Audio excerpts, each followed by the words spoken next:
শাইখ প্রশ্ন হচ্ছে যে এই তালাক বা বিবাহ বিচ্ছেদ যেটা বলি আমরা বা ডিভোর্স যখন হয়ে যাওয়া, এটা যখন তালাক হয়ে যায় তখন আফসোস করে মানুষ আসলে কি করে ফেললাম, কি থেকে কি হয়ে গেল, রাগের মাথায় করে ফেললাম, এটার কোনো উপায় ফিরে আসার কোনো উপায় আছে কিনা।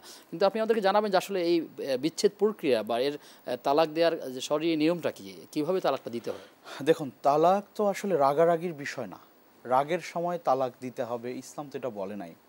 বরং তালাক হচ্ছে একটা প্রক্রিয়া, যখন দুজন মানুষ আর এক ছাদের নিচে বসবাস করার মতো মানসিক পরিস্থিতি থাকে না, বা কোনোভাবেই দুজনের মধ্যে আন্ডারস্ট্যান্ডিং ভালো যাচ্ছে না, মিল হচ্ছে না, কোনোভাবেই যাচ্ছে না, তখন একটা সলিউশন কি, যে সেপারেশন, আলোচনা করে সেটা। আলোচনা করে, হ্যাঁ। এবং আল্লাহ সুবহানাহু ওয়া তাআলা কোরআনে বলেছেন যে আত-তালাকু মাররাতান ফাইমসাকুম বিমারুফিন আও তাসরিহুম বিইহসান, যে তালাক এমনি রাগের মাথায় দিয়ে দিবে এই পদ্ধতিতে, এটা ইসলাম কখনোই বলে নাই।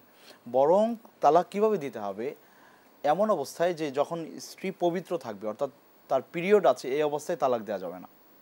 পিরিয়ড তার শেষ হবে, এবং পিরিয়ড শেষ হওয়ার পরে কোনো পবিত্র অবস্থায় যদি তিনি স্ত্রীর সাথে মিলিত হন, তাহলেও তালাক দেওয়া যাবে না। অপেক্ষা করতে হবে, পরের মাসে তার আবার মান্থলি পিরিয়ড হবে, পিরিয়ডের পরে তিনি অপেক্ষা করবেন, হ্যাঁ এইবার আমি তালাক দিব, তখন তিনি এক তালাক দিবেন। দেওয়ার পরে স্ত্রীর সাথে আর মিলন করবেন না, স্ত্রী ওই ঘরে থাকবে। কিন্তু দেখেন ইসলামের বিধানটা খেয়াল করেন, তালাক দেওয়ার পরে ওই মহিলা কিন্তু ওই ভদ্রলোকের ঘরেই থাকবে 1 মাস, পরের মাসে আবার পিরিয়ড শেষ হয়ে আবার যখন তিনি পবিত্র হবেন, তখন দ্বিতীয় তালাক দিবে। এর মাঝখানে যদি তিনি স্ত্রীকে অনুভব করেন, স্ত্রী তাকে অনুভব করে, এবং দুজন যদি মিউচুয়ালি এসে আবার মিলিত হন, মানে তাহলে তাদের তালাক নষ্ট হয়ে আবার তিনি স্ত্রীকে ফিরিয়ে আনতে পারবেন। এভাবে প্রথমবার, দ্বিতীয়বার, এরপরে তৃতীয়বারে গিয়ে তিনি চাইলে তাকে রাখতে পারেন অথবা ছেড়ে দিতে পারেন।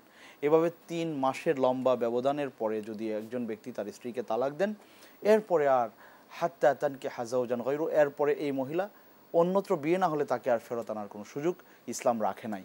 তো এটা ছিল মূলত তালাকের মানে বৈধ পদ্ধতি বা সঠিক পদ্ধতি। কিন্তু আমরা তো তা করি না। আমরা এই অস্ত্রটাকে রাগের মাথায় ব্যবহার করি। তো আপনি যদি রাগের মাথায় আগুনে হাত দেন, আপনার হাত তো পুড়বে। রাগের মাথায় আপনি যদি অস্ত্র দিয়ে কাউকে কিছু করে ফেলেন, সে তো আক্রান্ত হবে। অনুরূপভাবে কেউ যদি রাগের মাথায়ও তালাক দেয়, তালাক তো পতিত হবে।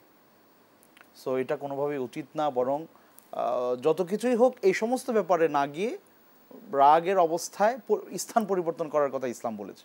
যে আপনি দরকার হয় ওই রুম থেকে চলে যান, আপনি বসা থাকলে দাঁড়িয়ে থাকলে বসে যান, বসে থাকলে শুয়ে যান, শুয়ে থাকলে ঘর থেকে বের হয়ে অন্য রুমে চলে যান। অন্য রুমে না গিয়ে হচ্ছে না, ঘর থেকে বের হয়ে যান, 2 ঘন্টা 4 ঘন্টা পরে আসেন, দেখবেন ওই শয়তান আপনাকে আগে যেভাবে নিয়ে খেলা করতেছিল তখন আর পারবে না।